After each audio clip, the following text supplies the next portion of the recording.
कधीच नाही चुकणार तुमचे फेवरेट टीव्ही शोज झी5 सोबत, तेही एकदम फ्री।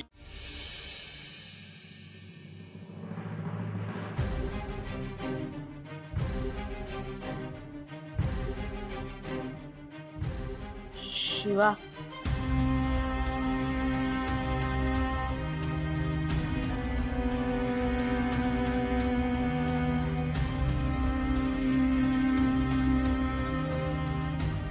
ही काय नौटंकी आता?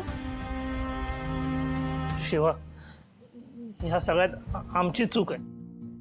अरे तुम्ही काय केलंय? किंवा तू त्या माणसावर भडकलीस तर तुझं काहीच चूक नाही, म्हणजे तू ते आधीपासून अपसेट होती ना, म्हणून तुझ्याकडून झालं। अपसेट? मला कुठे काय झालं? काही बोलताय तुम्ही? अगं शिवा, आशूच्या घरी जे सगळं झालं ना, त्यामुळे तू अपसेट असणार ना। हबे, ते सगळं तिथेच सोडलं, कधीच सोडलं मी।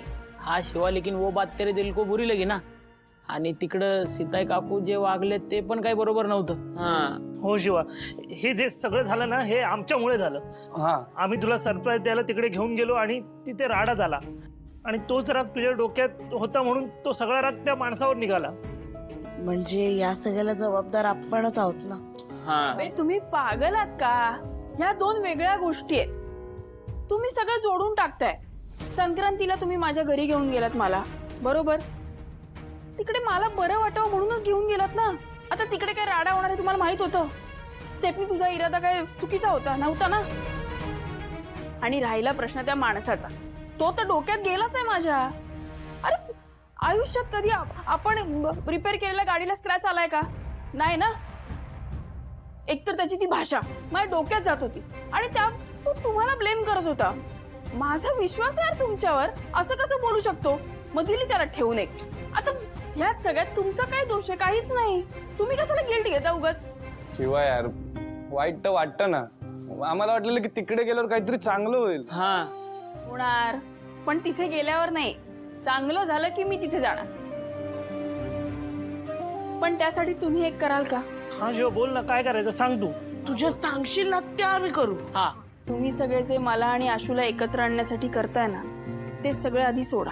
अगं पण शिवा, असं कसं? अगं शिवा, असं काय करते रे भावानो?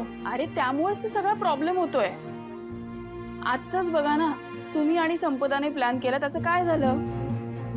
हे बघा, तुमचे इंटेन्शन्स आहेत ना, ते लोकांना नाही कळत आहेत, त्यामुळे गैरसमज होतात आणि मग राडा होतो। नेक्स्ट टाइम असा प्लॅन करतो नक्की। मग तुझ्यात तर कसला प्लॅन?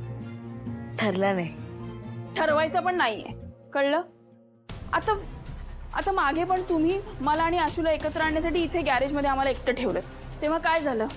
आशूने तुला हेच करतोय तो नाही समजून घेते। त्याला नाही कळत आहे की तुम्ही सगळे हे आम्हाला एकत्र आणण्यासाठी करताय, त्यामुळे नका करू हे। झी5 ॲप डाउनलोड करा आणि पहा सर्व एपिसोड्स एकदम फ्री।